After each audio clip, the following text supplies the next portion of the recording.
భారతదేశంలో ఎన్నో పురాతన దేవాలయాలు ఉన్నాయి. ప్రతి ఆలయానికి దాని స్వంత చరిత్ర, దాని స్వంత రహస్యం ఉంటుంది.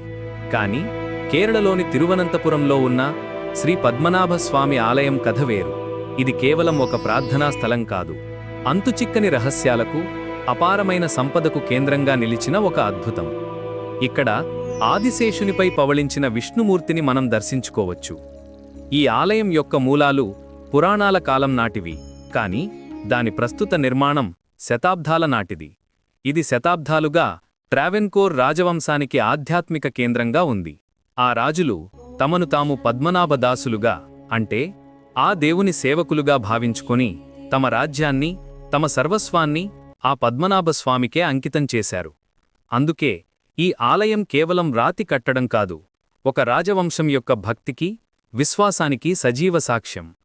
శతాబ్దాలుగా ప్రశాంతంగా ఉన్న ఈ ఆలయం 2011 సంవత్సరంలో ఒక్కసారిగా ప్రపంచ దృష్టిని ఆకర్షించింది. సుప్రీంకోర్టు ఆదేశాల మేరకు ఆలయం గర్భగుడి కింద ఉన్న రహస్య నేలమాళిగలను తెరవాలని నిర్ణయించారు. చాలా కాలంగా వీటి గురించి కథలుగా చెప్పుకున్నా లోపల ఏముందో ఎవరికీ ఖచ్చితంగా తెలియదు. ఆ రోజు రానే వచ్చింది.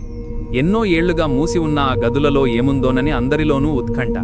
అధికారులు, నిపుణులు, రాజకుటుంబ సభ్యుల సమక్షంలో ఆ గదుల తలుపులు తెరిచినప్పుడు వారి కళ్ళు ఆశ్చర్యంతో పెద్దవయ్యాయి. లోపల ఉన్న సంపద ఊహకు అందనిది, మాటలకు వర్ణించలేనిది. బంగారు విగ్రహాలు, వజ్రాలు, అపురూపమైన ఆభరణాలు, పురాతన నాణేలు ఇలా ఒకదాని తర్వాత ఒకటి బయటపడ్డాయి.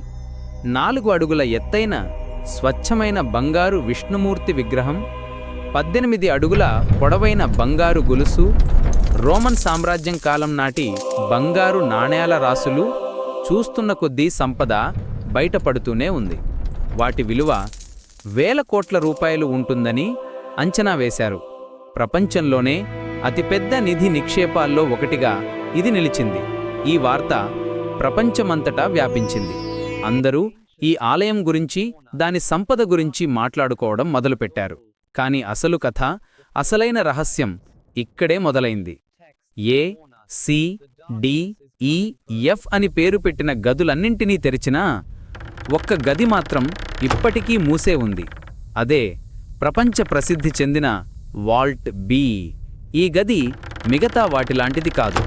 దీని తలుపులకు ఎలాంటి తాళాలు, గొళ్ళాలు, కనీసం పట్టుకోవడానికి ఒక పిడి కూడా లేదు. దానిపై 2 పెద్ద సర్పాల ఆకారాలు ఒకదానికొకటి పెనవేసుకుని ఆ గదిని కాపలా కాస్తున్నట్లుగా చెక్కబడి ఉన్నాయి. దీనిని నాగబంధం